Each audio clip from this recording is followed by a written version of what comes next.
Okay, here's Steve Anderson here in Toronto. This is part 2 of tracking.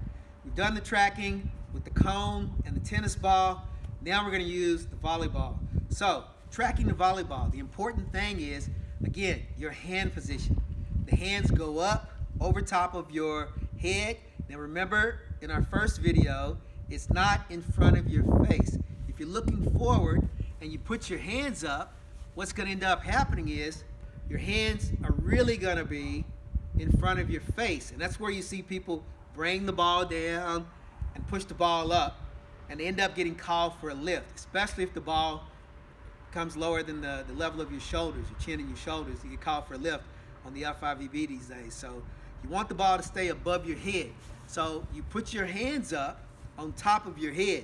Then when you look up, it's on top of your forehead. So it feels like the ball's on your forehead, but when you look forward, it's really on top of your head. So again, get those hands up, lock them in position, make sure you move. So we're gonna do it left, right, forwards, back. All right, here we go. Ball toss, hands up, lock, and load. Yep, then we reset. Just gonna do that 2 more times. Throw the ball up, hands up, move, lock, and load. Now, this one got a little bit in front of me, so it's not quite on top of my head. All right, let's do that 1 more time. Hands up. Good, much better adjustment. You see it's on my forehead, but if I change my vision and look flat, you can see it's actually on top of my head.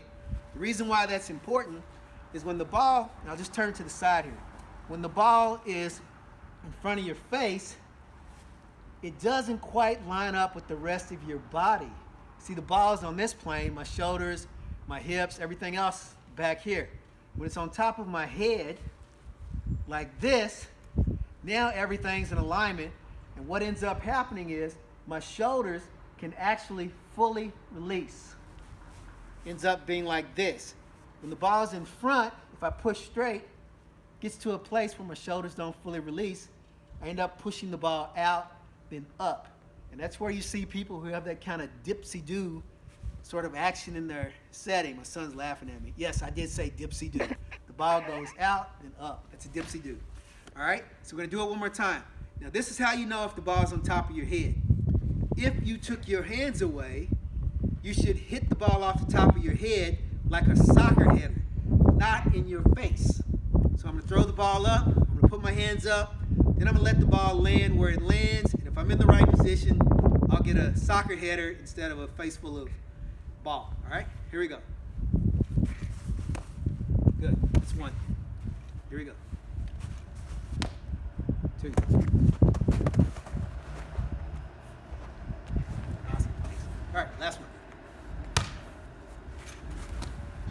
Okay, I was a little off balance, but that's, you get the idea. All right, so remember, the keys to tracking.